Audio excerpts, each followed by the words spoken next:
la jeunesse doit, n'est-ce pas, adopter une approche de réveil patriotique. Nous devrions, n'est-ce pas, embrasser l'élan de l'éveil patriotique et surtout et aussi du civisme pour, n'est-ce pas, tout faire pour éradiquer toutes ces choses que nous déplorons aujourd'hui. La République démocratique du Congo a fait ces négociations ou cet accord sur base de ce qu'on pourrait appeler, n'est-ce pas, une diplomatie transactionnelle. Au fait, parce que lorsque la dame première ministre dit que nous rendons service, c'est-à-dire qu'il y a quelque chose en contrepartie. C'est ce qu'on appelle la diplomatie transactionnelle. Et à notre niveau, je ne pense pas que nous pouvons procéder à une diplomatie transactionnelle, surtout avec des grandes puissances ou des pays qui sont mieux placés ou mieux organisés que nous. Si vous êtes aux États-Unis, pour nous prendre en charge, et que la poche Nani a géré un mot, et ça combien, puisque même Madame la Première ministre, chef du gouvernement, qui est sur le plateau de TV5, a sa réponse clarté. Notre propre gouvernement est incapable de nous prendre en charge et de nous offrir un certain bien-être. Pourquoi ceux qui sont victimes des inondations, ceux qui sont victimes, n'est-ce pas, de destruction de leur maison, comme il y a quelques mois, il y a cette vague-là, on est en train de délocaliser les gens qui n'ont pas où aller. Et aussi, maintenant, voici encore un autre problème. Les migrants sont arrivés, mais déjà eux-mêmes ont exprimé leur desiderata. La commune ya Gombe, où ils allaient supposer les lots, il y a une commune vraiment très sécurisée. Bakuluna lelo bakuma kobunda à la machette. Ba vidéo ezali ba image ezali bazobunda à la machette en plein jour. Ce qui bomonique criminalité, banditisme, makambu ya mabe oyo ezali ko attenter na sécurité ya ba personne pe de bien ya batu pe biloko na bango, ba propriété na bango. C'est-à-dire que quelque part bo fouiller malamu, c'est que les commanditaires, il y a insécurité, ils se retrouver dans quatre services de sécurité. Si le ministre, le gouverneur de la ville, les commandants de la police nationale congolaise sont en guillemets incapables de protéger la population, les personnes et leurs biens, moi je pense qu'il faudrait qu'il y ait changement et cela pourrait profiter à la population.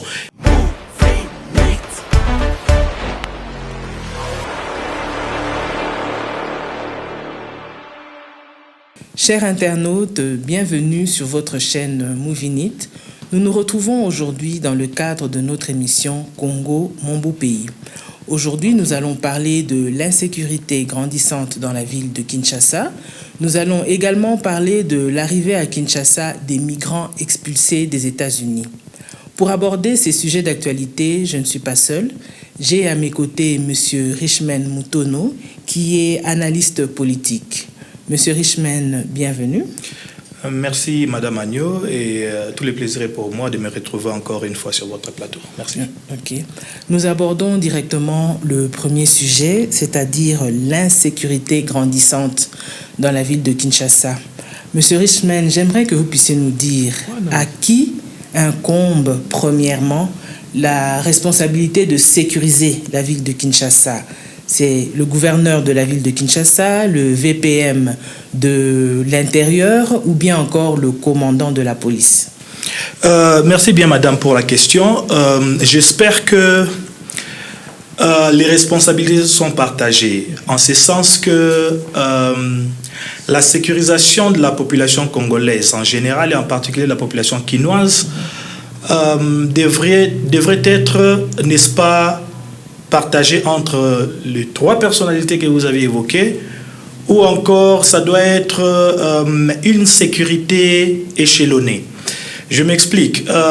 Les ministères de l'Intérieur, les ministres de l'Intérieur a pour charge et responsabilité de sécuriser toutes nos frontières et la population congolaise à l'intérieur de nos frontières. Donc c'est une responsabilité qui lui incombe.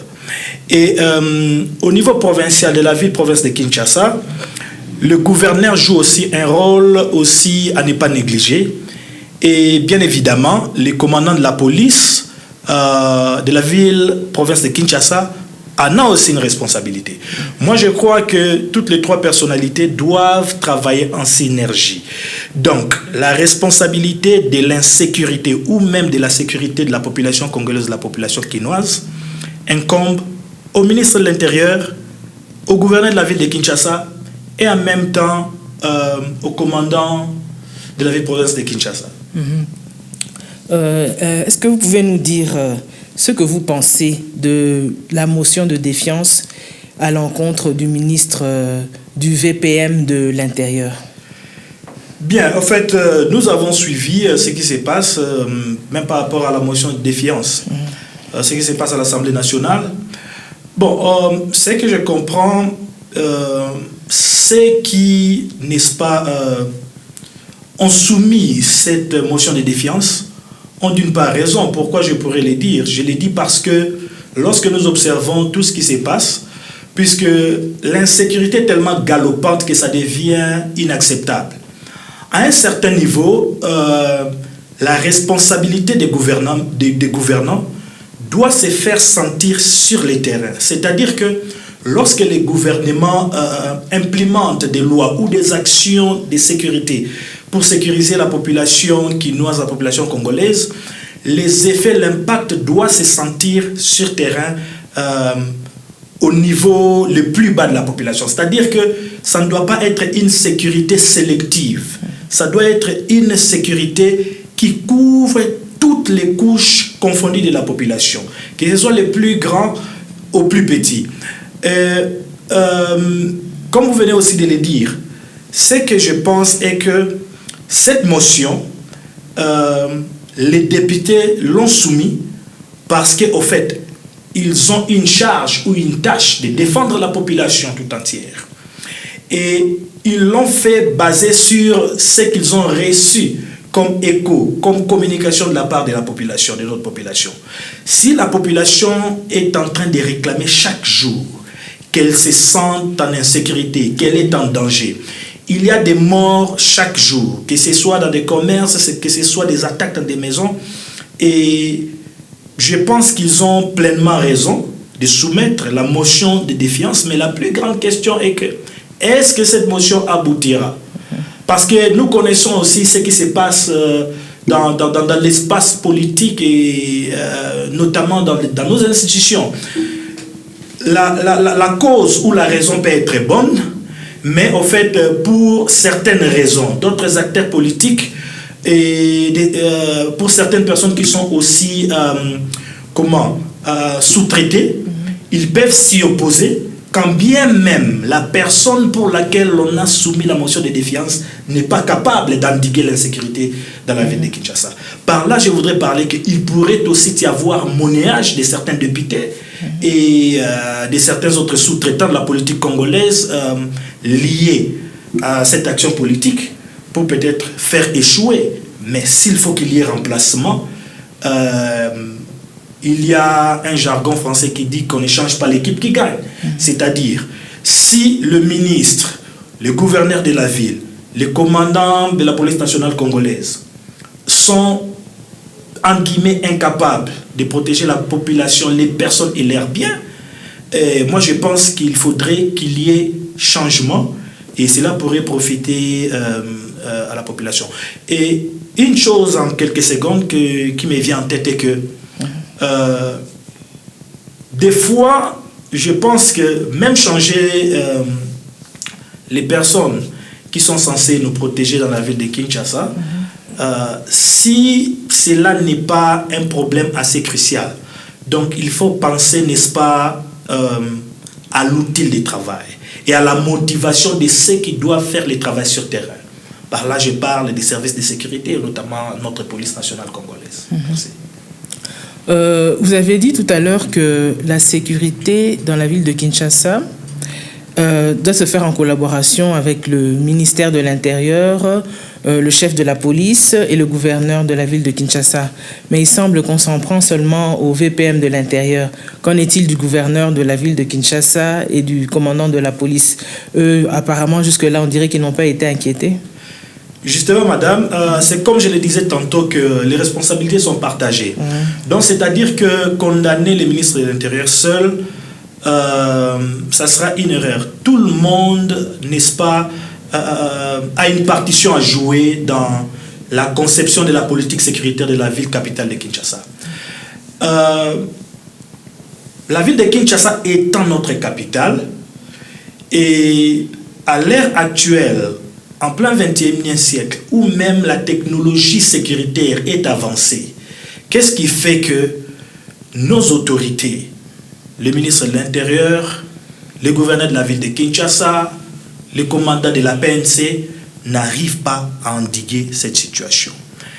Et à mon avis, si l'on est en train de condamner les ministres de l'Intérieur seuls, cela est tout un peu, n'est-ce pas, comment je peux dire, injuste, puisque tout le monde doit quand même répondre face à la population. Et que fait le ministre, le gouverneur de la ville? Puisque, à ma connaissance, le gouverneur de la ville de Kinshasa, et c'est lui qui, n'est-ce pas, aussi convoque des réunions sécuritaires ensemble avec le commandant de la ville-province de Kinshasa, le commandant de la police. Donc, c'est-à-dire qu'il faudrait que nous puissions arriver à déceler qu'est-ce qui ne marche pas. Est-ce que n'y a-t-il pas divergence d'idées ou de la politique à asseoir par rapport à l'éradication ou mieux la réduction de l'insécurité? Puisque si nous parlons de l'éradication, je pense qu'il est impossible partout au monde d'éradiquer, de finir l'insécurité. Mais il faut qu'ils prennent des mesures draconiennes par rapport à la sécurité pour plus ou moins réduire drastiquement cette insécurité. Donc je crois que tout le monde a une part à donner, un rôle à jouer dans la partition, que ce soit les ministres, que ce soit les gouverneurs, que ce soit les commandants de la PNC, tous doivent répondre devant la population et devant les institutions de la République. J'aimerais bien que vous puissiez nous dire qu'est-ce que vous pensez de ceux qui disent que l'insécurité à Kinshasa est l'héritage du pouvoir précédent. Parce que si j'ai bonne mémoire, il y a plus d'une dizaine d'années, on voyait dans les rues les enfants de la rue, les chégués, qui étaient des petits enfants innocents qui ne faisaient que mendier. Et déjà, à l'époque, certains disaient que ces enfants-là, quand ils grandiront, ce sera des bombes à retardement. Cette insécurité qui se caractérise dans la ville de Kinshasa, est-ce que ce n'est pas finalement cette bombe à retardement qui a éclaté? Eh bien, madame, vous avez évoqué une très belle idée dans la formulation de votre question. Vous avez parlé des chégués. Comme vous le dites, je m'en souviens aussi à une certaine époque. Je pourrais dire même au départ du maréchal Mobutu, déjà il y avait le phénomène chégué, mais qui n'avait pas l'impact qu'il a aujourd'hui. Et après le maréchal, M. Laurent Désiré Kabila advint au pouvoir, et après lui c'était Joseph Kabila, et actuellement c'est le président Tshisekedi. Alors, le narratif de l'époque qui disait déjà, qui prédisait, si je peux dire, était-il une prophétie? Ça, c'est une question. Mais aujourd'hui, on les constate. Mais celles-là qui étaient des petits-enfants dont nous voyons partout dans la ville de Kinshasa, surtout dans des points chauds de la ville de Kinshasa, le rond-point Victoire, que ce soit, je ne sais pas moi, le long du boulevard du 30 juin, vers l'avenue du Commerce, les grands anneaux, partout où nous allions, c'était des petits-enfants, ce n'était que des mendiants à l'époque, et qui pourraient aussi en même temps combiner des petits jobs tels que faire les porteurs parce qu'ils vous suivent, ils veulent porter. Mais c'est avec le temps que les phénomènes a plutôt basculé dans un sens très négatif. À l'époque, on les appelait les chégués, mais aujourd'hui, les phénomènes a été transformé en ce qu'on appelle Kuluna, les banditismes urbains. Alors, quant à moi, ce qui a été dit dans le passé se réalise aujourd'hui au vu et au su de tout le monde. Un autre aspect des choses est que je pourrais dire que nos gouvernements, notre gouvernement et certaines autres institutions impliquées au bien-être de la communauté en général, je pense qu'il leur manque des stratégies, n'est-ce pas, d'une gouvernance ou d'une politique proactive. C'est-à-dire qu'il faudrait qu'il y ait des politiques qui pensent à ce que dans 5 ans, dans 10 ans et au-delà, donc c'est-à-dire à moyen, à court, à moyen et à long terme, comment allons-nous, n'est-ce pas, implémenter des politiques, à soit des politiques qui peuvent, n'est-ce pas, prévenir cette situation qui s'avise mal dans l'avenir. Donc, c'est question de manque de gouvernance et de politiques proactives. Et d'un côté, c'est aussi, n'est-ce pas, la négligence de la prise de la responsabilité effective dans la gestion, n'est-ce pas, des problèmes qui touchent à la couche de toute la population congolaise en général et quinoise en particulier. D'autres observateurs, par contre, disent que le fait de voir cette insécurité à Kinshasa n'est autre que le fait d'un sabotage pour pouvoir entraver l'action du gouvernement. Qu'est-ce que vous pensez de cela? Ok, bien. Un sabotage pour saper l'action du gouvernement. D'ailleurs, pendant que j'étais en train de répondre à la question précédente, une idée venait de m'échapper par rapport à comment, n'est-ce pas, prendre contrôle de la sécurité de la ville de Kinshasa ou mettre notre population à l'aise. Madame, vous vous souviendrez avec moi, à l'avènement de M. Laurent Désiré Kabila, il y avait aussi les banditismes urbains, les désordres, comme je l'ai évoqué, mais pas à cette échelle d'aujourd'hui. Nous avons parlé des chèques qui étaient des simples mendiants qui pouvaient aussi faire des petits jobs en vous suivant partout là et ils faisaient aussi des pickpockets. C'était un peu ça, ils avaient des armes blanches, mais peut-être des couteaux, des canifs, des histoires pareilles. Mais lorsque M. Laurent Désiré Kabila arriva au pouvoir en 1997, je vous donne un exemple et je sais que vous vous en souviendrez aussi. Je prends l'exemple de tous les coins chauds de la capitale, de la ville de Kinshasa. C'est vrai, peut-être la méthode au début n'était pas une méthode que je pouvais aussi adopter, puisqu'il y avait une punition corporelle qui était infligée aux citoyens et citoyennes qui, n'est-ce pas, qui se mécomportaient aussi, qui se méconduisaient ou qui étaient des inciviques. Mais à l'application de cette méthode, nous avons vu en peu de temps, en quelques jours, en peu de semaines. Je me souviens à l'époque, nous autres, moi je fus étudiant à l'époque, mais je pouvais me rendre au grand marché de Kinshasa et ses environs, au centre-ville de Kinshasa, au rond-point Victoire, partout, dans toutes les communes de la capitale, sans pour autant être inquiété, jusque même tard dans la soirée. Et quelqu'un a quand même appliqué une stratégie qui a marché, puisque lorsque nous nous rendions plutôt dans tous les points chauds de la capitale, on voyait même que les rues étaient dégagées et il y avait, n'est-ce pas, même le civisme était appliqué.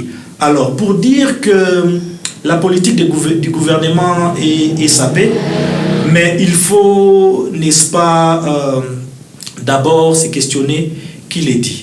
Si ça vient du gouvernement, ou des membres du gouvernement, ou de ceux qui sont de l'obédience, de la gestion de la chose publique, ils ne peuvent pas le dire si pour autant ils sont aussi même incapables de dénicher ceux qui sont en train de mettre pareille initiative en œuvre.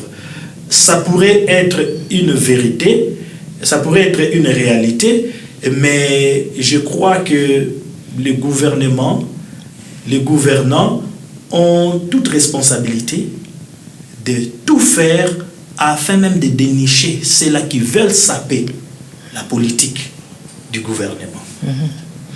À vous entendre parler, vous faites partie de ceux qui sont pour l'usage de la force, du fouet et de la chicotte pour mettre fin à cela. Je m'attendais à cela. Heureusement que je suis en face d'une professionnelle de médias et l'intelligence peut éclater déjà. Comme ça que de fil en aiguille, il y a d'autres questions qui viennent. Oui, j'ai sciemment fait omission de parler de la force. Pourquoi? Parce que j'y m'y attendais. Qu'est-ce que je voudrais dire par cela? Je voudrais dire que ok, à mon humble avis, je n'appuie pas qu'il y ait, n'est-ce pas, l'application de la force ou la punition corporelle. Puisque par rapport aux droits humains, c'est un peu comme la torture. Mais aussi, vous pouvez convenir avec moi que même nous tous, même moi qui vous parle et toute autre personne, vous savez, même dans notre éducation parentale reçue de nos parents, de là où nous venons de nos familles, nous nous souvenons que lorsque nous nous alignions pas à ce que les parents disaient, il y avait l'usage de la chicotte, du fouet, de la ceinture. Nous nous en souvenons. Alors qu'est-ce que je voudrais dire? Il faudrait quand même qu'il y ait certaines mesures qui doivent plier les citoyens et citoyennes congolaises à la discipline, au civisme. Le plus grand problème de ce qui se passe, c'est que le civisme n'est pas d'application et l'incivisme est aujourd'hui galopant. Aussi, si nous devrons parler de la force, ce n'est pas dire tuer. Je ne m'aligne pas à cette philosophie ni à la politique. Mais corriger un citoyen, il faut qu'il y ait, par exemple, des méthodes d'arrestation pour, n'est-ce pas, remettre les personnes, n'est-ce pas, à la pratique du civisme. Quand je parlais même de ce que nous avait appliqué, il ne l'a pas appliqué durant ces 3 années et je ne sais pas, 3 ans et 8 mois de pouvoir jusqu'à sa mort. C'était tout au début, je crois, après 3 mois et tout le monde s'était aligné. C'est-à-dire qu'il faut, n'est-ce pas, choisir une politique qui peut faire plier la population congolaise à pratiquer et appliquer le civisme et après cela, on peut relâcher. Donc, c'est ce que je peux dire. Mais ce n'est pas... Je n'incite pas à la violence corporelle, des choses pareilles, ou à tuer des citoyens. Non, ça, je m'insurge contre cette pratique. Voilà. Tomona Batumususu, Bazali Koloba, que Congolais ayoka kaka na fimbu, na malobate. Il faut mesure moko ya mwa makasi pour koyoka. Est-ce que yo omoni makanisi wana ndenge nini? Congolais penza kibo moto na ezo sala kaka soki babimisi fimbu aza contraint ya ko se soumettre kaka soki punition mora makasi na ba sanction mususu te kaka punition ou bien fimbu. Bon maman, merci pour la motuna wana ndeka doti ko lo basiko. Omoni ke atanenge obakisi lisu motuna omona ke tant kaka déjà na pesa exemple à musée fimbu. Fimbu et marchaki. Donc batu mususu il faut babeta ma fimbu pour que bayoka to pour que bazonga na nzela alima. Ezali constat moko o ezali mawa pona tolobela yango ke tolobake il faut fimbu. Mais ndenge ko lobi ba congolais de baloba yango ata na kisasa ndenge loba ma congolais pona yoka il faut fimbu. Donc ba bref ezali na kati ya ville ya Kinshasa tope na Congo mobimba ndenge leo tokoma na 26 provinces wana. Et si ka oyo fimbu ezate ordre ezalagati. C'est comme qui dirait qu'il faut moi mon kebe application et à la loi du plus fort.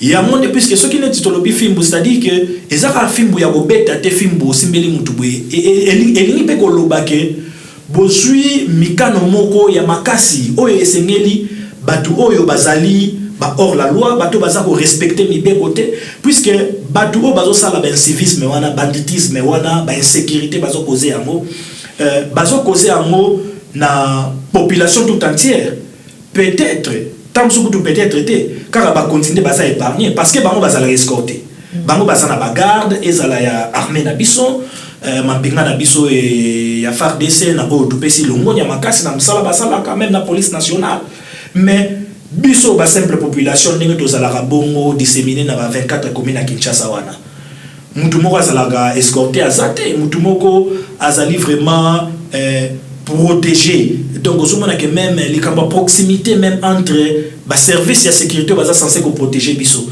la population au moment que comment na kikoloba ezana ravin moko ya monene ezana kati wana donc so ki fimbo ekoki oza la solution est-ce que fimbo eza mabe par rapport à oboma mutu donc fimbo ekoki ozongisa mutu na alima so ki il faut fimbo ebetama malheureusement nga moko naza congolais mais eza likambo soni ya pasi pe ya mawa mais peut-être mutu lokola yo oza tellement civilisé oza civique yo moko fimbo ekolobelo loko te mais batu misusu eza bon il faut fimbo ebetama namonaka surtout na ba chaîne mususu na télévision nationale tomonaka soki bakangi bakuluna babengisi presse bafilme bango balakisi bango na public mais tozomona esika bakangeli bango wana na quartier les gens se plaignent babiwi batu oyo ezambala liboso te bakanga bango soki bakangi bango tomonaka bazongela kaka koyiba phénomène wana complicité wana koko expliquer ngo ndenge nini et puis aussi il y a un fait tout le monde a rappelé ceux qui bakangi bango avant ba présenter bango na ba chaîne à télévision tozomona ba agent à police ba komi na système moko ya ko sopela bango mai soki ko sopela bango mai boy na ebité ko sopela bango mai wana eza ko longola bakisi eza eloko nini esala ka wana na ebité soki oza na moi likambo bakisa oui maman nyo omoni ndenge oti koloba ngo sikoyo eza likambo moko penza ya pasi makasi alors omoni tant population se plaindre mutu oyo bayaki bakangi lelo peut-être ba meme pe na justice lobby na même quartier na même commune bazomona même Moutouana, même Koulounawana, ça se pavaner partout dans la ville de Kinshasa, ils ont continué à faire la loi, loi nae. Alors, et déjà qu'on l'a qui ça quelque part, moi faiblesse y a n'importe tout le bail kaka faiblesse y a pas condition faiblesse y a pas service y a moi sécurité. À part faiblesse, et l'ingé qu'on le bague quelque part complicité moko ezali entre batu oyo bayaka kokanga ba criminel wana na bango moko ba criminel parce que population ndeka rezo continuer kolila population zo beta maboko te mais ezo continuer aka kolila c'est-à-dire que complicité moko esengeli ezala entre ba service de sécurité ba chercher pour protéger la population wana bato baza kolila bato na ba quartier wana je pense na kolukana paraphraser likanisi moko ya fait général Maël. Fait général Maël de reste mémoire de son vivant. Je crois Azalaka même chef d'état-major Tamazokoufa.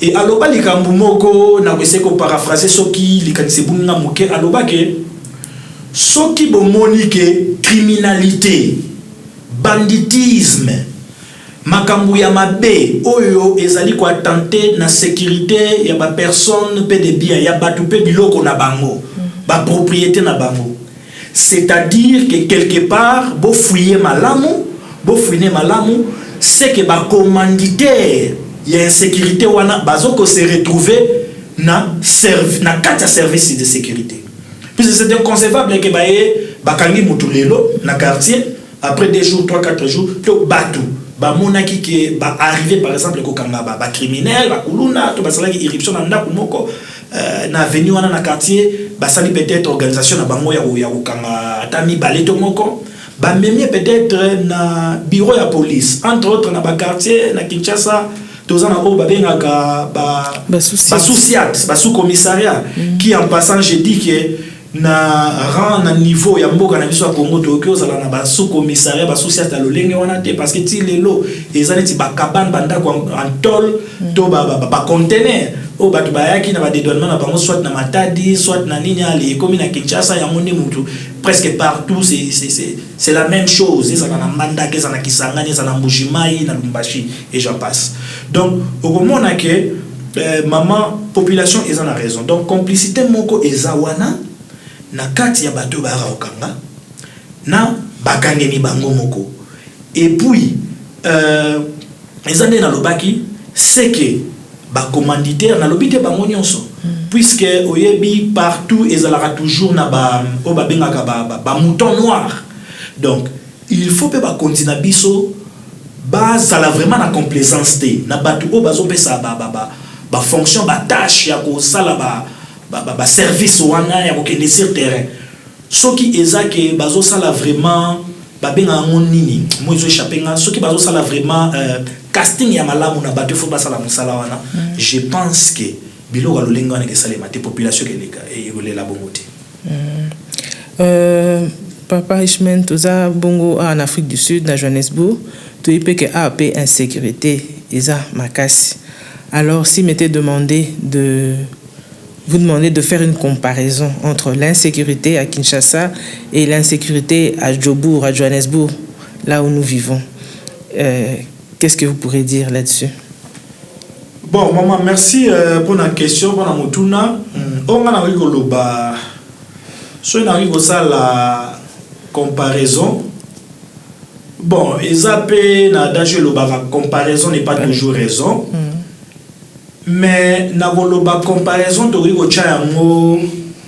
na niveau il y a organisation structurelle ou bien organisation il y a appareillage sécuritaire. Bon mon Congo est mboka na biso tolingi mboka wana mingi.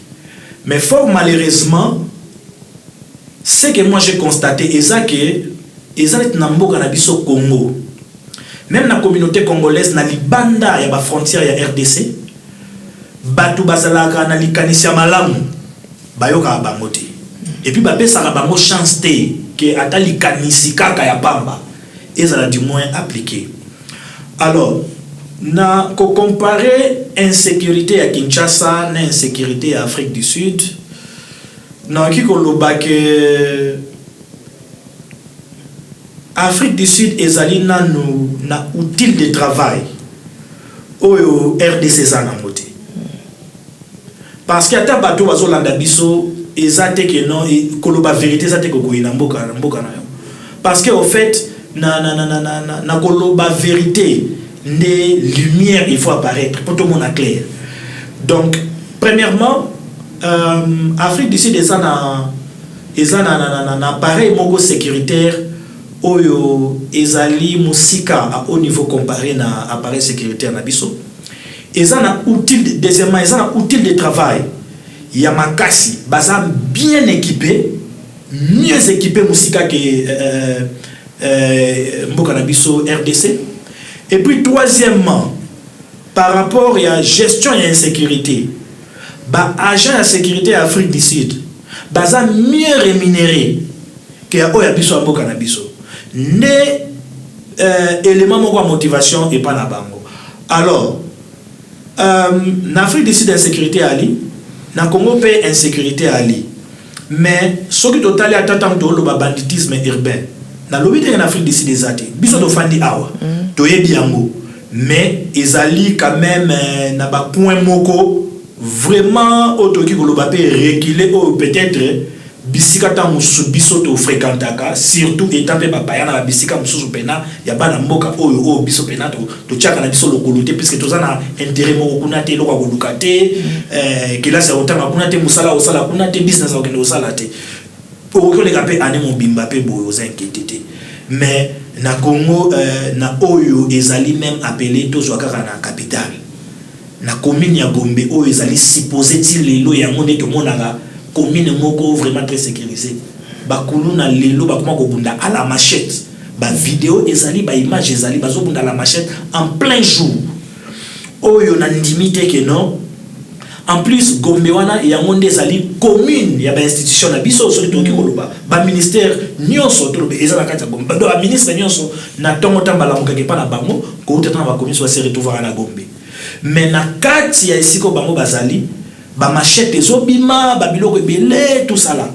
Mais je ne pense pas que c'est le cas ici. Na ba centre d'affaires ya mboka o même na ville de Johannesburg. Biloko wana oki komona na proximité ya esika ba institution salité. Donc je crois que comparaison na au sala ya wana. Alors si vous étiez demandé de faire des suggestions pour mettre fin à ces différents cas de vandalisme, parce que au début c'était l'arme blanche, mais depuis un certain temps on constate qu'il y a des vols à main armée, ils ont des revolvers, ils tirent en l'air en plein jour. Si vous était demandé de suggérer quelque chose pour mettre fin à cette insécurité-là à Kinshasa, et pas seulement à Kinshasa, puisque dans d'autres provinces aussi, nous vivons ce genre d'insécurité. Dernièrement, on m'a parlé de Lubumbashi et autres. Qu'est-ce que vous pouvez suggérer? Quelles sont les idées que vous avez en tête qui peuvent, soi-disant, aider un peu les autorités à mettre fin à cette insécurité à Kinshasa? Oui, merci beaucoup, madame. Ce que je dirais, vous savez, c'est quand même une question assez complexe. J'espère que les experts en sécurité sont mieux placés pour donner des stratégies et des suggestions, des propositions, même des pistes et des solutions par rapport à arriver quand même à réduire drastiquement ou à endiguer cette insécurité dans la ville de Kinshasa comme ailleurs. Parce que vous avez même parlé de la ville de Lubumbashi. Ce n'est pas seulement Lubumbashi, c'est pratiquement presque dans toute la République aujourd'hui. Dans toute la République, mais que ce soit même dans des villes telles que Boma, ou je ne sais pas, Matadi, que ce soit même à Mbujima, à Kananga. Donc en fait, c'est un phénomène qui a pris de l'ampleur. Alors, par rapport à ce que moi je pourrais proposer, comme je disais, c'est quand même complexe pour moi de répondre à une question pareille qui nécessite vraiment l'expertise de personnes qui sont bien mieux rodées dans la sécurité. Mais ce qui me vient en tête, je pourrais dire, comme vous avez parlé aujourd'hui, il y a l'usage des armes à feu qui devient beaucoup plus dangereux qu'avant quand on utilisait des armes blanches. Je me suis toujours demandé, est-ce que toutes les armes, puisqu'aujourd'hui il y a la prolifération de ces armes dans les milieux de la population, est-ce que ces armes sont identifiées à la base? De là où elles ont été achetées, certainement puisque nous ne fabriquons pas d'armes, elles ont été importées en République démocratique du Congo. Est-ce que les armes sont, n'est-ce pas, répertoriées jusqu'à présent, je ne sais pas, soit par le ministère, par notre ministère de l'Intérieur ou le ministère de la Défense. Et lorsque les armes se retrouvent dans la population, il faut qu'ils puissent aussi savoir comment est-ce que ces armes arrivent juste entre les mains d'un simple citoyen qui n'est ni militaire de nos FARDC, qui n'est ni policier de notre PNC.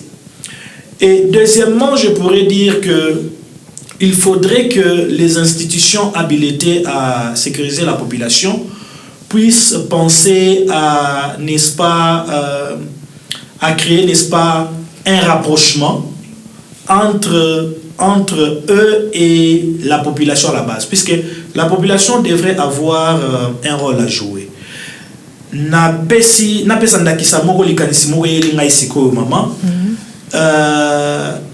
moins que il y a eu entre les années 1997 et début 2001 na mwata muke mzee Kamba Kimboka soki makanisi nangeza malamu tokomaki na o babengaki CPP, Comité du pouvoir populaire. Je crois que c'était ça la dénomination. Mais tomonaki et komaki na batu o basanrolaki volontairement o ezalaki basalaki kosala neti patrouille, il y a des quartiers, dans la commune. Au moins, nous presque dans tous les coins.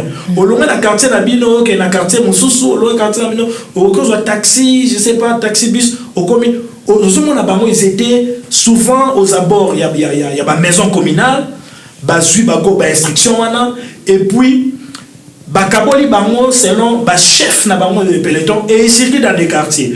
Au moment que et ça babiloko peut-être oyo et koki comme rapprochement entre bakondi to ba ministère wana et puis na population à la base. Et puis egoyede makasi ya batu oyo ozala par exemple comment toki ko bengango ba organisation moko communautaire na kati ya ba quartier et aider makasi ba gouvernement de niveau à l'écolo. Koké na police nationale, koké même na ministère de la défense pour le cas échéant, koké même dans le ministère de l'intérieur, même dans le niveau du gouvernorat, puisque ba koki kozala ba informateur, ba koki servi comme étant informateur.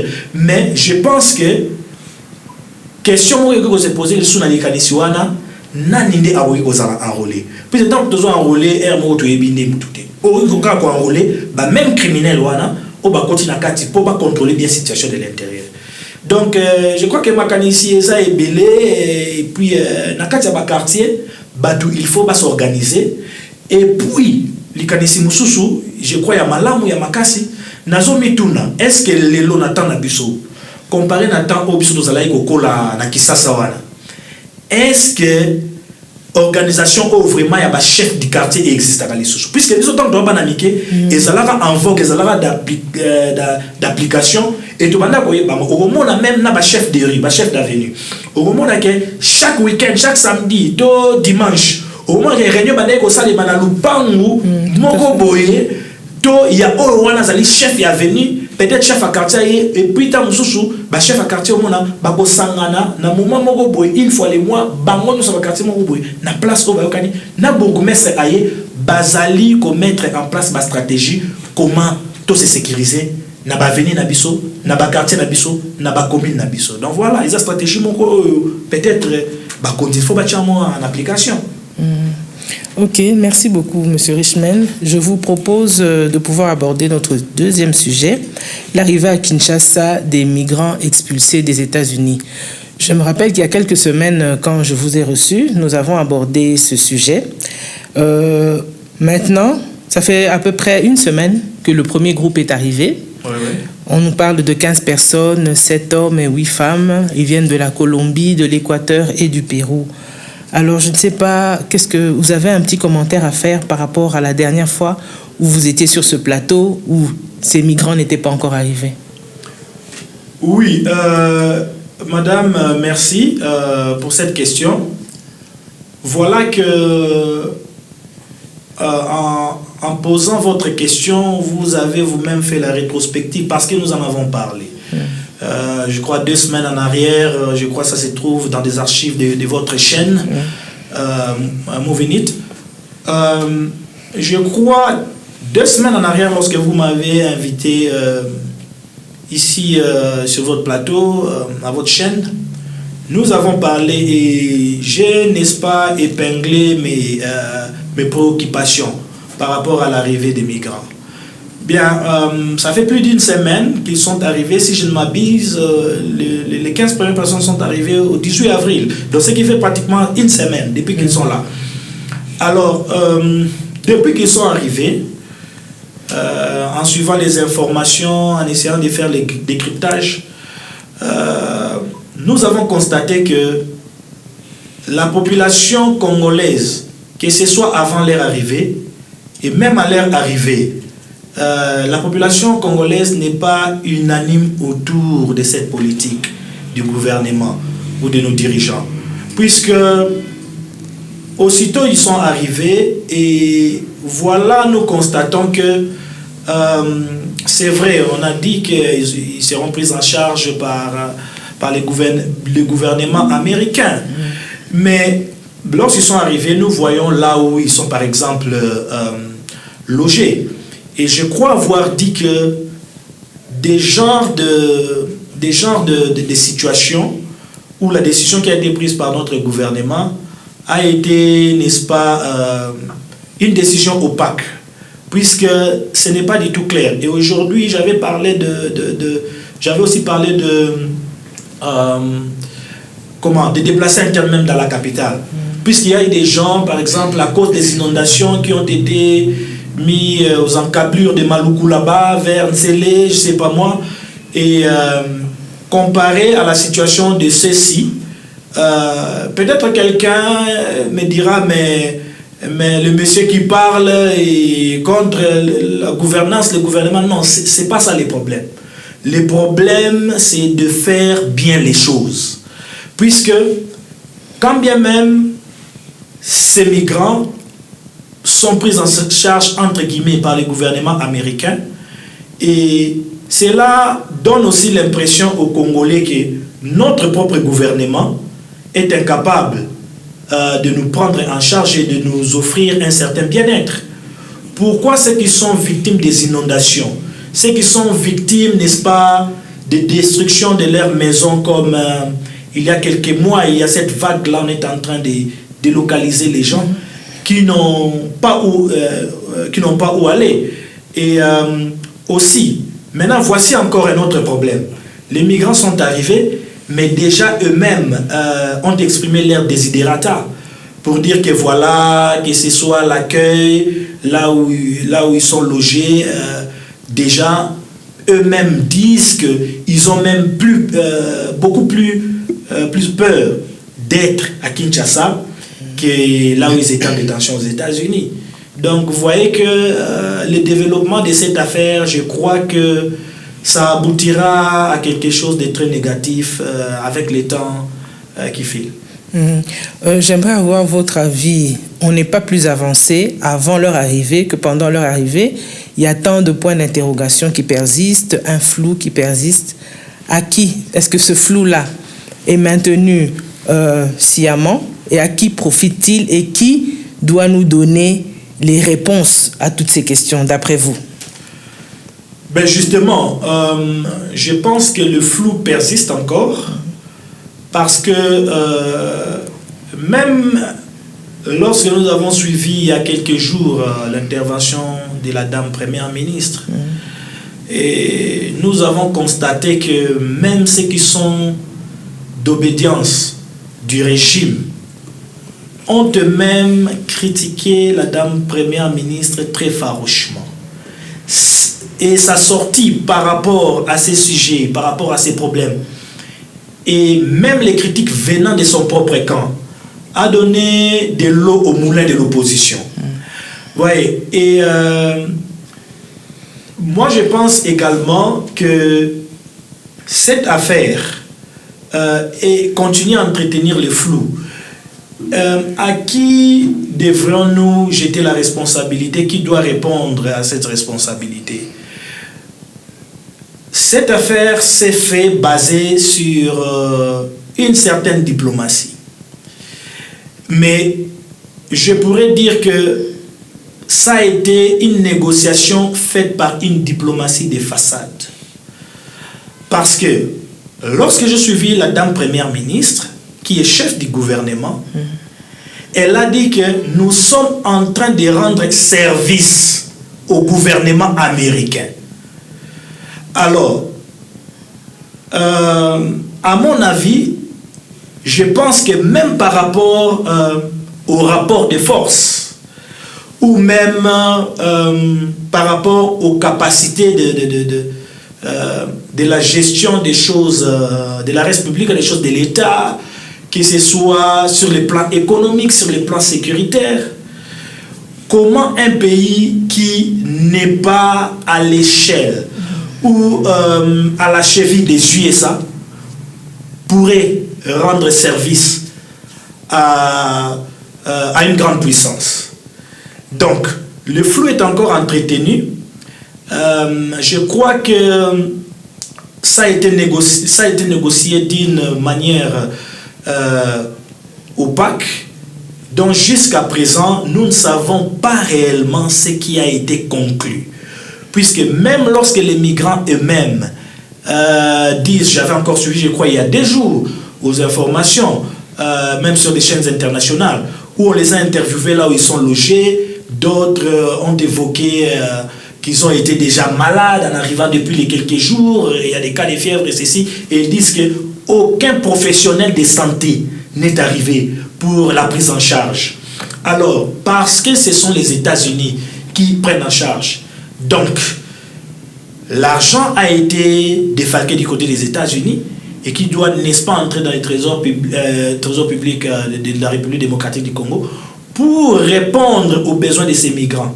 S'il n'y a eu aucun n'est-ce pas, professionnel de santé qui a pris soin d'eux, c'est qu'au aux États-Unis, pour nous prendre en charge, et que la poche Nani a géré un mot, et ça combien, puisque même Madame la Première ministre, chef du gouvernement Nabiso, qui est sur le plateau de TV5, a coupé sa réponse clarté. Donc, ce qui a coupé sa réponse clarté, même nationalité à premier arrivant, a coupé et puis au point qui même je ne suis pas au courant. Donc, c'est-à-dire que même Nakati a gouvernement, la gestion, donc Marambouza flou. Par réponse, il a dit que Marambouza flou. Ok, merci beaucoup, Monsieur Richman. Tokomi Nasuka, il y a une émission Nabiso Alelo. Est-ce que j'aimerais, avant qu'on puisse se quitter, vous donner la parole encore une fois pour que vous puissiez nous donner le mot de la fin. Qu'est-ce que vous avez à dire pour conclure l'émission d'aujourd'hui? Ok, merci Madame.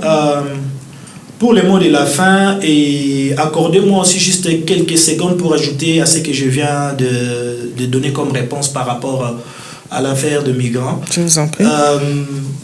Je pourrais dire que la République démocratique du Congo a fait ces négociations ou cet accord sur base de ce qu'on pourrait appeler, n'est-ce pas, une diplomatie transactionnelle. En fait, parce que lorsque la dame première ministre dit que nous rendons service, c'est-à-dire qu'il y a quelque chose en contrepartie. C'est ce qu'on appelle la diplomatie transactionnelle. Et à notre niveau, je ne pense pas que nous pouvons procéder à une diplomatie transactionnelle, surtout avec des grandes puissances ou des pays qui sont mieux placés ou mieux organisés que nous. Dans la diplomatie transactionnelle, donc, comme les mots peuvent le dire, donc il y a une transaction. Donc, on vous donne ceci et en retour, donnez-nous aussi ceci. C'est ce qui s'est fait. Nous vous amenons les migrants et on injecte des millions, on vous donne des millions jusqu'à présent. Donc, je venais même de dire que nous ne connaissons pas les montants et cela n'est même pas passé au peigne fin à l'Assemblée nationale ni au Sénat. Et aucun de nos représentants, que ce soit au Sénat et à l'Assemblée nationale, jusqu'à ce jour, n'en fait l'objet d'une motion. Vous voyez un peu. Donc, c'est-à-dire que c'est au fait une relation, un accord entre la RDC et les États-Unis sur base des intérêts flous, des intérêts opaques, des intérêts fictifs par rapport à la population. Alors, pour le mot de la fin, par rapport au problème de l'insécurité dans la ville de Kinshasa et partout en RDC, j'en appelle à la responsabilité de nos gouvernants, de nos dirigeants, du gouvernement dans tout son ensemble, que ce soit au niveau de la présidence, que ce soit au niveau de la primature, que ce soit au niveau des ministères habilités. Et surtout pour la ville de Kinshasa, surtout au niveau du gouvernement, puisque personne ne peut, n'est-ce pas, être épargné. Tout le monde doit s'impliquer et, n'est-ce pas, de pouvoir produire vraiment des efforts conséquents, des efforts positifs pour pouvoir, n'est-ce pas, travailler à, n'est-ce pas, réduire cette insécurité. Et aussi pour terminer, j'en appelle aussi à la conscience de la jeunesse congolaise. Ouais, puisque dans la République démocratique du Congo, c'est la jeunesse qui est, n'est-ce pas, la fronde, n'est-ce pas, de notre cher grand et beau pays, la République démocratique du Congo, même dans l'avenir, que ce soit même dans la gestion de la République, dans les jours à venir, dans les mois et les années à venir. La jeunesse doit, n'est-ce pas, adopter une approche de réveil patriotique. nous devrions, n'est-ce pas, embrasser l'élan de l'éveil patriotique et surtout et aussi du civisme pour, n'est-ce pas, tout faire pour éradiquer toutes ces choses que nous déplorons aujourd'hui.